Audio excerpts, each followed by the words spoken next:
And we're rolling! Alright, here we are. I thought I'd catch you off guard there. I saw you looking like sheepishly from behind the camera. Yep. Got him! We're here. This week in startups, although it's almost next week, so like, I don't know, work with that for a minute.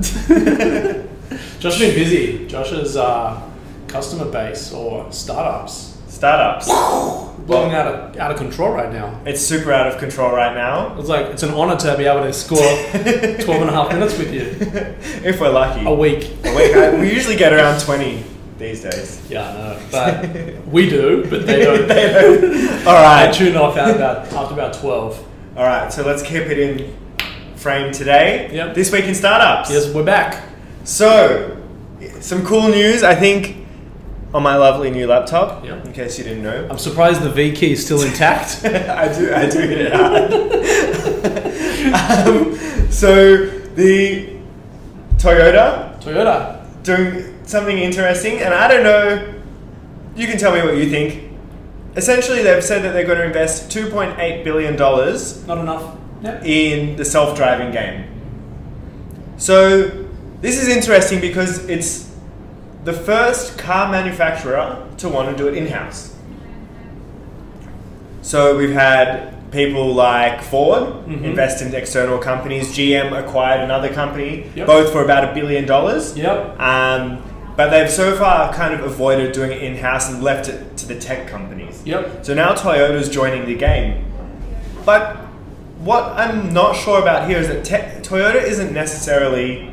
Does it have the skills in order to reach driverless technology at the same pace that Waymo and Well, I think you and I both know that in order to really execute, you have to be nimble. You have to be able to pivot. You have to contradict yourself probably 30 times a day. Still trying to get in the right direction, but like there's all these ebbs and flows and opportunities and fail fast, fail cheap. If Toyota can isolate a team so they can work autonomously, no pun intended, guys, but if they can work autonomously without the red tape of large corporate, maybe. Yeah, but if they can't do that, I feel like for me, it kind of feels like Nokia entering the smartphone game in circa 2012. You know, they're a long time manufacturer of phones, but they were too late to the smartphones. Yeah, it does pose a very interesting proposition. The one thing I can caution from personal experience is, large business has got to get out of the way. Yeah. So, startups don't really operate at all in a programmed, systematic, ideating way. No. They're just throwing shit at the wall and seeing what sticks. And I know from personal experience, large companies have a hard time with that iterative process, going backwards, forwards, quickly learning, failing. They're big businesses, and it's a big generalization, but those big businesses look at that as this is out of control. And to a certain degree it is, but these startups are trying to find their way, right? And so they just constantly go at it. So caution for Toyota and for the team that's running autonomously, or trying to work in autonomous driving. Really, dare I say, in the famous words of LeVar Ball, stay in your lane, because shit can get done inside if the big sort of behemoth stays in its lane. Speaking about another big behemoth, we've had this week Softbank, who you remember is the massive Japanese fund, pouring millions and millions of dollars into various types of companies. They're huge on autonomous vehicles. But classically what they've liked doing is investing in the major competitors. So not only will it invest in number one, but it'll also invest in number two and number three in a country. And why does it do that?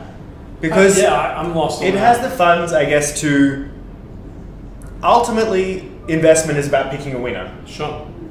So no doubt the top two or top three in any country, for example, in autonomous vehicles, is going to be the winner at some point in time. Sure. And so they're just hedging their bets with the excess capital that they have. I think it's excessive. It may be. I think that, you just hope that one really smashes it and two is like left behind, that you can justify your investment, or two of them go together, but then you're sort of cannibalizing yourself in a certain way. Right, so I think in a lot of cases there definitely is space for two major leaders in all these areas. Agreed, but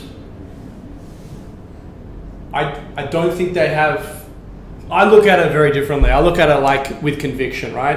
I am convinced player A is going to crush it. I'm all in on player A. They're coming to the game going, yeah. Kind of like diversifying the portfolio, right? But in the same category? So it's strange, right? So recently they've done a deal with DoorDash. Do you know DoorDash from the States? Well. I was a huge customer of DoorDash. So DoorDash are great, and what DoorDash have, they're like an Uber Eats style company in the US. Yeah. What they're really great at, and they've isolated the problem, or the problem that they're trying to solve, is that 95% of restaurants are not represented on other delivery platforms. Sure. So what they're going after is that 95%, and they believe that their market share lies there. DoorDash's CEO, we have mutual friends, very, very talented guy. Yeah. So I absolutely believe in that strategy. I don't think it's a one player takes all. And the restaurants are getting savvy and dealing with everyone, right? Yeah. You see it here. You got everyone dealing with Deliveroo, Uber, and whoever, Foodora, all in one restaurant, right? And the guys that deliver here, like I'm loyal to Uber Eats, only because Uber Eats are upstairs, and I want to support people in our ecosystem. Not that I need my $20, $30 lunch every day, but really out of principle I support Uber Eats. But the guy will show up in the Fedora uniform. Or my bag or my product that I order, the food that I order shows up in a competitor bag. And I guess it doesn't really matter at the end of the day because the restaurant just wants the customers. Correct. And I think any restaurant that's willing to sign on will be willing to sign on to multiple as well. But I'll tell you this, where I think the issue is skewed is I'm not going on to Uber Eats going, I want a specific restaurant. I'm going on to Uber Eats going, oh, I want a poke bowl, or I want a pizza, or I want this.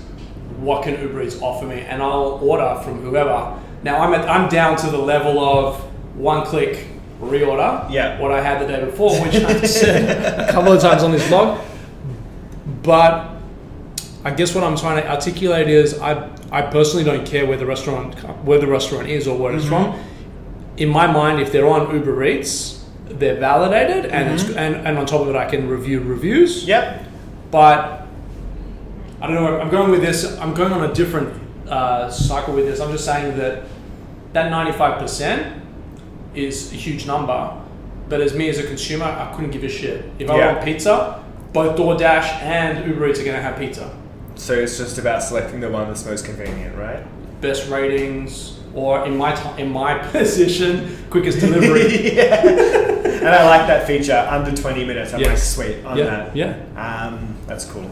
Anyway. In fact, I was coming from a meeting the other day. I can't remember where I was. I was in Carlton. At a landlord, and on the way back, I messaged Sim, my wife. I'm like, hey, what are you doing for lunch? She's like, I'm just going to order Uber Eats. I go, me too. I just want to make sure. Like, you're in the office today, and the food got here before I did. It's amazing. Yeah, it was great. So I guess moving on. We do love Uber Eats. An Aussie startup to watch. Tillida Technology. Tell us. They're doing really cool things, and I think we've spoken a lot on this show about a seamless shopping experience, and we noticed that retail is struggling. Of course. The owner of Donut King and Gloria Jeans and several other franchises, they closed 100 stores last year, and they just announced today that in the next couple of years, are going to close over 400 stores. Are they closing stores because they don't need the space, or are they actually pivoting to, hey, we will deliver via one of these platforms? The franchise model is not succeeding in Australia. Well, because traffic to retail locations is down? Well, traffic to their retail locations is down. So this is Retail Food Group, I believe. But so I'm thinking Malvern Central, right? we'll go to Melbourne Central for something, and then we will go and get I noticed Donut King or someone just no longer there. Yeah. But those franchises are failing because traffic to retail centers is low. It's an all-time low right now. Is that because of e-commerce, or is that because people aren't spending? Or I think the issue is that people are smarter with their spending choices now, and Australia 10 years ago was not Australia today. Australia 10 years ago, you could get by with an average restaurant serving low quality food at a reasonable price. Mm-hmm. People now are willing to spend a few dollars more to go get that nicer piece of sushi, to go and get that higher quality food. I think we're more educated on the health and wellness aspect of exactly stuff. Like in my dad's day, in the 80s, he unfortunately passed away when I was young, but he thought it was acceptable because he didn't know any better that McDonald's for breakfast, lunch, and dinner was just a just a thing, quick meal. Quick done. And unfortunately, I don't even remember the last time I had McDonald's. Yeah, and it's not like I can't bring myself to putting it in my mouth. I feel you. So I guess Tilda Technology is doing something really cool, and it's not helping the retail space, but it's definitely helping the shopping experience or food consuming experience. Is that they're using artificial intelligence to read shapes and packaging. So when you go through the automatic checkout, there's no lying about the barcodes anymore. Cool. So this is really cool because it's faster, obviously less human error. You don't have to search for the item. So are they trying to be the Amazon Go experience? So they're actually building their platform into existing retailers like Coles and Woolworths, who've classically been struggling to make people pay for produce at the self-checkouts, which is the whole reason that these self-checkouts have been so unpopular in the US as well. From theft and shrinkage? Wow. And a loss of stock. So they're trying to solve this issue and saying, hey, you have to scan through the items, but there's no reason to scan the barcode anymore. We'll just read what the item is. We'll tell you what the item is. That's incredible. I'm blown away that people actually steal. More than last year, a guy got fined $326,000 for scanning meat as cheap fruit. Wow. A mum, 2 years ago, she had photocopied barcodes of 2-minute noodles and was scanning them through instead of other items so she could get them a cheaper price. So I think it's, and it's not... these people? So I think it's just a byproduct of a flawed system. Yeah, because if people can... where's the honesty? Where's the respect? That's the big question. But I think a startup solving this issue... Cool. I awesome. like it. Tilda Technologies. 2 thumbs up. So what we're going on to now is some Bitcoin news. Oh God, here we go. So this morning, the AFP, they raided the Bureau of Meteorology, my favorite website in the world. Bomb? Yeah. Because weather is awesome. Yeah. No matter what anyone says, weather is not a boring conversation in Melbourne. My wife, Simi wakes up, checks the weather, then says good morning to me. It's amazing. I just go at it. you just get they've raided the Bureau of Meteorology because 2 employees were found mining cryptocurrency on staff computers. Wow. Wait, is BOM part of federal? Yeah, it's a federal organisation. Oh wow! So they were basically... They were raiding themselves. The Australian Federal Police were raiding a federal organisation. Yeah. So they were using the power to profit. Yeah. Wow. And that's pretty cool, but they weren't using the supercomputers there that they built, I think, a couple of years ago for like $17 million. That was their aim. That was the next stop, for sure. But I guess it raises a bigger question, should people who have public networks be worried about people mining bitcoins on their networks, Toby? Creative Cubes. Well, I mean, I got to tell you, I got a new computer last week, not as pretty as yours, and I loaded my machine within 3 minutes. It's like a terabyte of data, and it just comes straight out. We're so fast here. Mm-hmm. So I wonder what our little man over there, Zanya Kurd, is doing. I have to go check out his profile. We'll make sure. And Ziv just went on a holiday. He did. He's going to Japan skiing. No, not a real holiday. Did you mine some bitcoins on the Cubes platform and have yourself a holiday? We'll we'll find out when he comes back. Oh, so now more news in Bitcoin news. Mm-hmm. We got Petro, a new cryptocurrency that's come out. Have you heard about it? I have. Probably the most ridiculous cryptocurrency that exists because it's not really one. It's not decentralized. It's the biggest ICO ever proposed, $5 billion. And the idea is that this coin will back the price of a barrel of oil sanctioned by none other than the Venezuelan government, who's currently drowning in debt. Oh, of course. So Venezuela's strapped for cash. Not bitcoins, they're not. They're in the middle of a civil war. You can't trade the coin freely on platforms. You cannot mine the coin. Wow. The government releases it on its own accord. Kind of, it looks like to me that this is just another form of getting a loan in, as the US says, guys, not giving you money while you're slaughtering your citizens. That's a bad apple, man. Yeah, man. I did hear yesterday that PK from Blue Chili, who's really into crypto and digital currency, he's actually leaving Blue Chili to focus full time on this now. No way. Yeah. Awesome. So sad as I am, I'm excited for him because he knows what's going on. He was on an earlier vlog. I'll link it in the description. Hopefully he can give you some A to Z on basic currency stuff. For me, I don't know. You're an old man in the room, Toby. Yeah, maybe.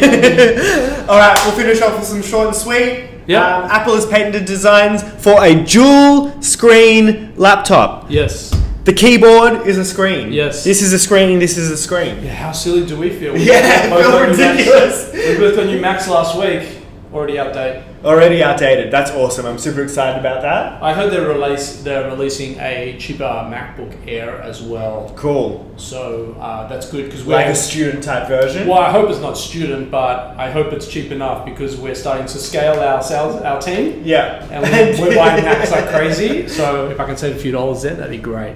We got Android P just come out, new operating system for Android. Toby's face just frowned. What's going on with your Android? Have you got your Pixel yet? I haven't got my Pixel yet. I'll hold out for that. But it's taken hints from the iPhone already, some of their messaging and the little notch. So you know when your iPhone 10 has the little notch at the top. Yeah. So they've created support for that so manufacturers can start, or app developers can start building that with that notch. Yeah. Which is pretty smart. Yep. But what they've really done, which I think is cool, is that they've actually removed the ability for background apps to use your camera or microphone when they're not being used. Very, very interesting. It's probably not a news story, but Simi and I will talk about a bunch of things.